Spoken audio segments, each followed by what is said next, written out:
G'day everyone, Will Schofield here and welcome to another instalment of Ask Simmo, courtesy of ECU, where we bring your questions to the senior coach just after I get to ask him some questions. Simmo, how are you? Good. A loss, a derby, Yeah. a big weekend in West Australian sport. The actual game, just leave the injuries, park the injuries for a second. The actual game, what are your overall reflections on it? I think everyone saw what happened. So, we're working really hard on a style of play that stands up in big games, and looking at some of the numbers that we produced from a KPI point of view, which is a bit of footy talk, we hit our marks. Yeah, so I was actually happy with the endeavour, and then inside 50s and contested possessions and ground, all the stuff that's pretty standard.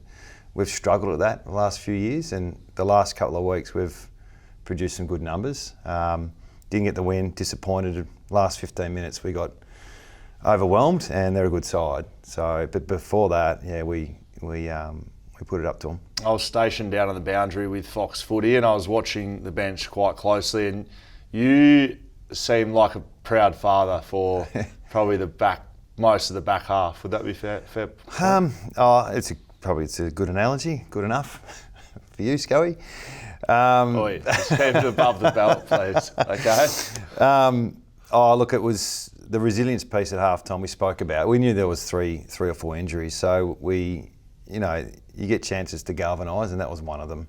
And the way we started that third quarter, I was in the moment, really enjoying what I was seeing, and then the buy-in from the players and the unity piece really kicked in. So really pleased. I got a little bit of reward in the third. Probably could have got more reward. And then at the start of the last, so I was like, here we go when Jack kicked that goal, but unfortunately we couldn't sustain it. So the move down to the bench, can you explain that for people who are watching?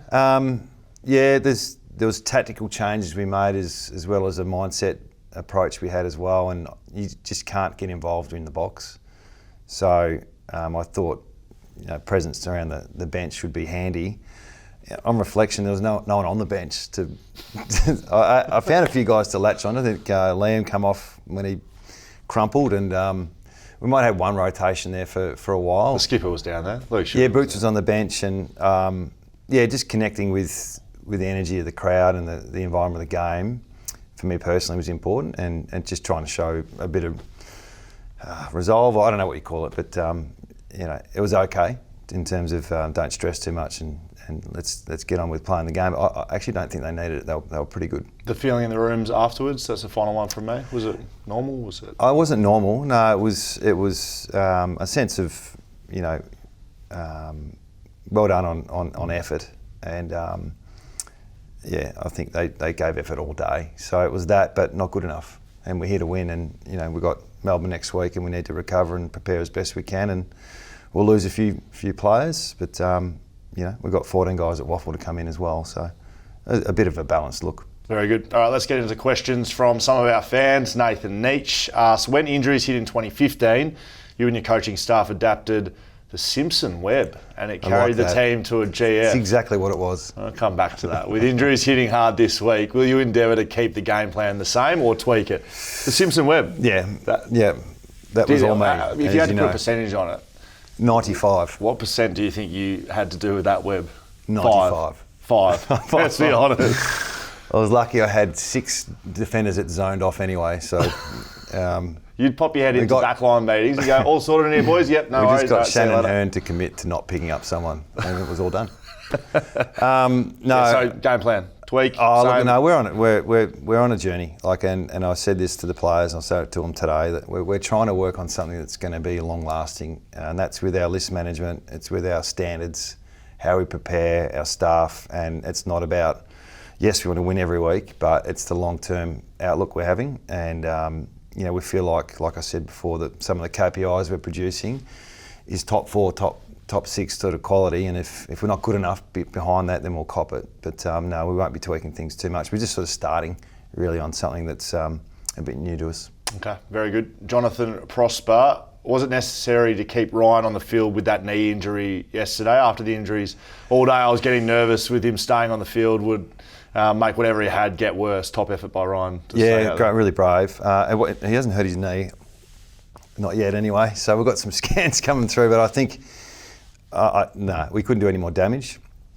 There's some weird spots around his body that aren't quite normal today, but he didn't do any further damage. And the risk we run is there's no rotations. I think we had 50 rotations.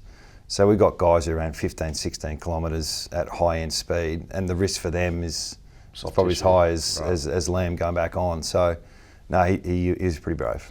I did have a quick chat to Lamb. He just said he doesn't have enough meat on his bones and he bruised his bum or something. Yeah. That was his diagnosis. Just looking at that, he was very, very fortunate. Oh, absolutely. Yeah, very lucky to be not worse than it was. Austin Skilton asked, with the injury to Shuey, who do you see replacing him in that role? Clark, Cully, O'Neill, all showing signs in the Waffle? Yeah, Waffle Eagles played on Saturday. There's about 6 midfielders that are all have had AFL experience, that are all fit and ready to go. So Clark, True, Cully, West, O'Neill, and Luke Edwards, and I might have missed one. But those guys, are all played together on the weekend and all contributed pretty well. So, yeah, some guys there ready to step up. Okay, spots available. Giannis says, do you think the advantage of the tall ruckman is dwindling with more and more contested midfielders or contested ball? And will the tall ruckman be limited to a marking role around the ground instead, perhaps? No, I think the tall, we did a reasonably good job. They had, 80 hit-outs to 18, and we lost the clearances by 4. I'd rather have the 80 hit-outs and have something to work with. But I thought Bailey was really good. I was really proud with his efforts to go against 2 pretty good ruckmen. And then when Jake rucked, I think we won 5 out of 6 clearances with Jakey in the ruck, and he is crafty. The old don't jump and rove the hit. Might not work every time, but he's embraced that role, and no one wants to play ruck other than ruckman. Not even you, Scully, back in the day. So we've adapted to Jake. He's really enjoyed the role, and it's probably something we probably don't have a choice, to be honest, at the moment. But we didn't feel like it really hurt us on the weekend. Last one, Ben Evans asks, after a game like that, what do you do to wind down? You could say in general, but you get home last night. What's the head coach of West Coast? My son and I watch a bit of Netflix or Apple TV, whatever's going. So that maybe. What did you watch? Can you remember? Last night, something Hank on Apple TV. He's a school teacher. I can't remember, mate. Mandalorian. That's copping a bit at the moment. Although he's just about outgrown me. Owen is 16. He's just about, listen, Dad, I want to duck off to my room if that's okay. Good. So that, and maybe a glass of scotch. Very good. Well done. Just one. Very good. Just one big one. Thank you very much, mate. Adam Simpson there. That's thanks to ECU. We'll see you next week. Good luck on the weekend. Mate. Cheers.